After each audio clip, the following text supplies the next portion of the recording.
तो स्टूडेंट्स जो आज की क्लास होने वाली है वो कह सकते हैं कि अकाउंट का बेसिक होने वाला है। जी हाँ, बिल्कुल।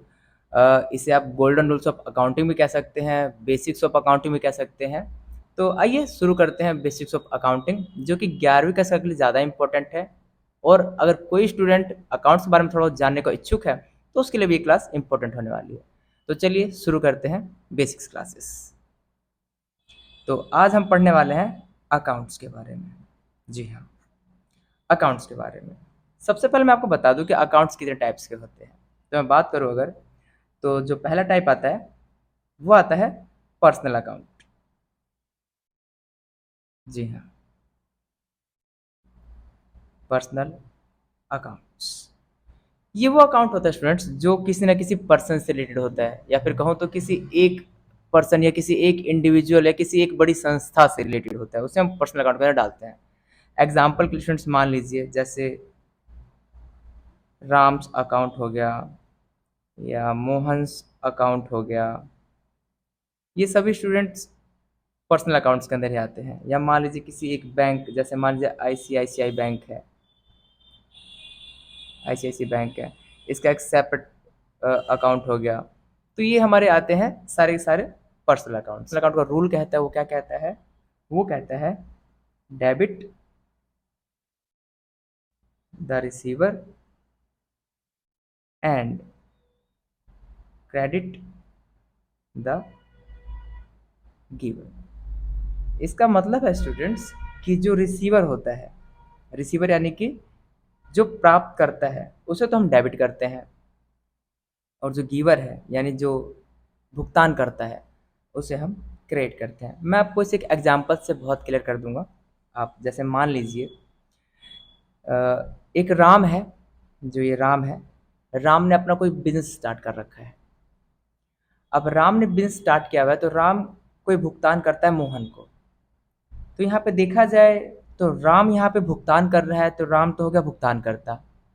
और जो मोहन है, मोहन यहाँ पे कौन है, प्राप्त करता है। तो जैसा कि मैंने रूल में लिखवाया है, debit the receiver and credit the giver. तो यहाँ पे जो राम है वो भुगतान कर रहा है, तो राम को तो क्रेडिट होना चाहिए। और मोहन कौन है, वो रिसीव कर रहा है, तो मोहन को डेबिट होना चाहिए।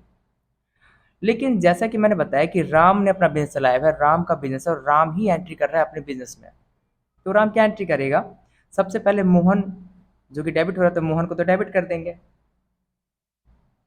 मोहन डेबिट हो गया। ट्रू में राम को क्रेडिट करना चाहिए, लेकिन राम खुद के खाते में अपने आप को क्रेडिट नहीं करेगा। तो राम अपनी जगह क्या कर देगा, अपनी जगह कैश क्रेडिट कर देगा। यानी कि राम के पास से कैश गया, वो कैश भी कर सकता है, चाहे तो बैंक भी कर सकता है, क्योंकि उसके पास चाहे तो कैश जाएगा या फिर बैंक जाएगा। तो वो चाहे तो कैश चाहे तो बैंक को भी क्रेडिट कर सकता है। तो मोहन अकाउंट डेबिट टू में कैश अकाउंट, यानी कि मोहन जो है वो रिसीवर है और यहाँ पे राम जो है वो भुगतान करता है, या फिर कहूँ तो गिवर है। तो वो अपने खाते में कभी भी अपना नाम नहीं लिखेगा, तो यहाँ पे वो अपने बिजनेस के अंदर कैश को पेमेंट कर देगा, कैश उसके पास से जा रहा है। इसका भी मैं अभी डाउट आपको क्लियर करता हूँ। अभी जो दूसरा टाइप है उसके अंदर मैं बताऊंगा आपको कैसे होना है। दूसरा जो हमारा टाइप होता है अकाउंट का, वो होता है real account. Real accounts, real account students क्या होते हैं, ये बेसिकली एसेट्स और एसेट से ही रिलेटेड होता है, हर तरह की एसेट से। जैसे कि मान लीजिए कोई मशीनरी है, कोई बिल्डिंग है, या फिर कोई और एसेट्स आप ले सकते हैं, फर्नीचर मान लीजिए। ये सभी एसेट्स हैं।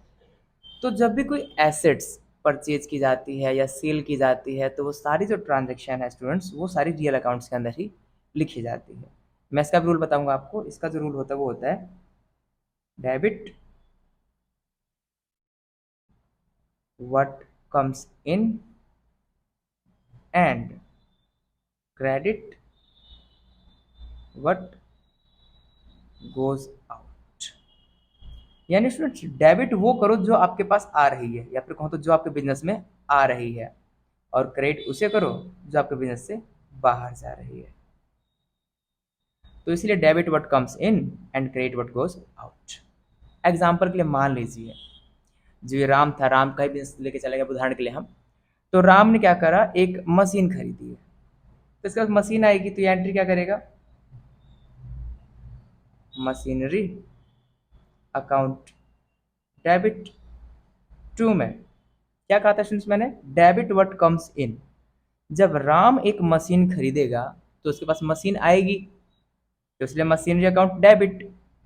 और क्रेडिट व्हाट गोज आउट, उसके पास से जा क्या रहा है। तो आप सिंपल सी बात है, आप कोई भी दे सकता है कि जब भी हम कोई सामान परचेज करते हैं तो उसके पास से पैसे जाएंगे, या बैंक से जाएगा बैलेंस चेक के थ्रू अगर पेमेंट करेगा, या उसके ऊपर उधार चढ़ जाएगी। उधारी की बात हम बाद में करेंगे, फिलहाल हम मान के चलते हैं कि उसे कैश पेमेंट करिए, तो टू कैश अकाउंट। तो ये था स्टूडेंट्स हमारा रियल अकाउंट। यहाँ पे मैंने पहले में भी आपको बताया था कि यहाँ पे कैश लिखा हुआ था, ये डाउट आपको क्लियर कर दूँ। तो ये कैश यही इस तरीके से पेमेंट हुई थी। मतलब स्टूडेंट्स ऐसा भी पॉसिबल है कि किसी एक एंट्री में दो तरह के खाते भी हो सकते हैं, ज़रूरी नहीं है कि एक एंट्री में एक ही तरह के खाते हों। किसी एक एंट्री में दो तरह के खाते हो सकते हैं, जैसे कि मोहन यहाँ पर पर्सनल अकाउंट है और कैश यहाँ पे रियल अकाउंट है। तो इसलिए ऐसा पॉसिबल हो सकता है, कोई बड़ी बात नहीं है। बाकी तीसरा टाइप बताता हूँ मैं आपको, और ये लास्ट टाइप भी है, नॉमिनल अकाउंट्स। अगर हम बात करें नॉमिनल अकाउंट्स की, तो इसका जो नाम है हिंदी में अगर हम बात करें तो नाम मात्र के खाते। पर्सनल तो व्यक्तिगत खाते होते हैं, रियल को वास्तविक खाता कहा जाता है, और नॉमिनल को नाम मात्र किसी भी तरह के एक्सपेंसेस आ गए, जैसे कि रेंट पे किया है आपने, या कमीशन रिसीव किया है आपने, तो इस तरह की इनकम या फिर एक्सपेंस दोनों ही इसके अंदर आते हैं। हर तरह के एक्सपेंसेस, हर तरह की इनकम्स इसके अंदर लिखे जाते हैं। आपने अगर कोई सैलरी पे की है तो सैलरी भी इसके अंदर आती है। आपने कोई कहते हैं रेंट रिसीव भी कर सकते हैं, रेंट पे की तरह रेंट रिसीव भी कर सकते हैं हम, तो वो भी इसके अंदर ही लिखा जाता है स्टूडेंट्स। ठीक है, मैं इसका भी रूल आपको लिखा देता हूँ। इसका जो रूल कहता है वो कहता है debit all expenses and losses and credit all incomes and gains. यानी जितने भी खर्चे होते हैं और हानियाँ होती हैं, लॉसेस होते हैं, उन्हें तो हम करेंगे डेबिट, और जितनी भी हमारी इनकम होती है, इनकम और आय, उन्हें हम क्या करेंगे, उन्हें हम क्रेडिट करेंगे। बाकी स्टूडेंट्स ये एक्सपेंस, लॉसेस, इनकम्स, गेन्स, ये एसेट्स, लाइबिलिटी, जो भी चीज़ें आ रही हैं इसके अंदर, मैं ये मान के चल रहा हूँ कि ये सभी चीज़ें आपको आती हैं, पहले से पता है।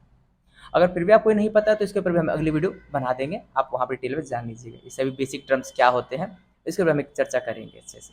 फिलहाल मैं मान के चल रहा हूँ कि आपको इन सभी टर्म्स के बारे में पता है। तो जैसा कि मैं बता रहा था कि डेबिट करते हैं ऑल एक्सपेंसेस एंड लॉसेस को, और क्रेडिट करते हैं ऑल इनकम्स एंड गेन्स को। तो इसका भी एग्जांपल लेते हैं। जैसे मान के चलिए आपने एक रेंट रिसीव किया, रेंट रिसीव किया यानी कि आपके पास कोई गोडाउन खाली पड़ा था, आपने उसको रेंट पे दिया है, तो आपको रेंट रिसीव होगा। तो जैसे ही आपको रेंट रिसीव होगा यानी कि आपकी इनकम है ये, तो इनकम जैसे कि मैंने लिखा है कि क्रेडिट करते हैं, तो जैसे ही रेंट रिसीव होगा आपको, तो रेंट को तो हमें करना है क्रेडिट, लेकिन उस रेंट के बदले हमें क्या मिलेगा, तो स्टूडेंट्स हमें मिलेगा यहाँ पे कैश या बैंक। तो कैश अकाउंट डेबिट टू में रेंट, रेंट अकाउंट। यानी फ्रेंड्स आप यहाँ पे देखेंगे तो पाएंगे कि हमें यहाँ पे कैश रिसीव हुआ है, किसके बदले, रेंट के बदले, यानी हमें किसी दूसरे व्यक्ति से रेंट रिसीव हुआ है। तो रेंट रिसीव हुआ है स्टूडेंट, तो इसे हम क्या करेंगे, रेंट रिसीव हमारी इनकम होती है, इसलिए हमने इसको क्रेडिट कर दिया। जैसा कि मैंने आपको बताया था कि रेंट रिसीव भी हो सकता है तो इनकम होगी, हम रेंट पे भी तो कर सकते थे जैसा मैंने पहले बताया था। तो रेंट पे करेंगे तो ये हमारा क्या हो जाएगा, एक्सपेंस हो जाएगा। तो स्टूडेंट हम इस एंट्री को उल्टा कर देंगे, इस एंट्री को पलट देंगे। जैसे कि मान के चलिए रेंट पे किया होता हमने, हमने क्या किया होता, रेंट पे किया होता, तो रेंट हमारा डेबिट हो जाता। क्यों, क्योंकि यहाँ पे लिखा debit all expenses and losses. तो रेंट हमारा क्या है, एक्सपेंस है, तो रेंट अकाउंट डेबिट हो जाता और टू में कैश हो जाता, क्योंकि रेंट के बदले आपके बार हमें पेमेंट करने पड़ते। ठीक है स्टूडेंट्स, तो इस तरीके से देखा जाए तो पर्सनल अकाउंट, रियल अकाउंट और नॉमिनल अकाउंट, बेसिकली तीन टाइप्स होते हैं अकाउंट्स के।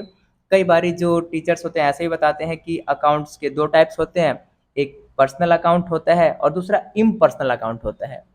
तो इम्पर्सनल अकाउंट के 2 टाइप्स फर्दर होते हैं, रियल अकाउंट और नॉमिनल अकाउंट। तो वो तरीका भी सही स्टूडेंट्स गलत नहीं है, आप जैसे चाहे वैसे कर सकते हैं। But most of the time accounts को इस तरीके से एक्सप्लेन किया जाता है कि अकाउंट्स 3 टाइप्स के होते हैं, पर्सनल, रियल और नॉमिनल।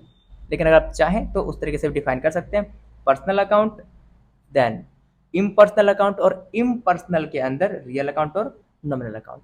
तो वो तरीका भी ठीक है, घबराने की जरूरत बिल्कुल भी नहीं स्टूडेंट्स। तो दोनों ही तरीके ठीक है। होप कि आप लोगों को मैंने जो टॉपिक समझा आपको समझ में आ गया होगा। अगर फिर भी कोई डाउट या कोई प्रॉब्लम रह जाती है तो आप लोग कमेंट सेक्शन में कमेंट करके बता सकते हैं, या फिर हमारे दिए हुए कॉन्टैक्ट डिटेल पे कॉन्टैक्ट करके भी बता सकते हैं। तो आशा करता हूँ स्टूडेंट्स आपको हमारी ये वीडियो ज़रूर पसंद आई होगी। अगली वीडियो तक के लिए जुड़े रहिए। Love you all, have a good day.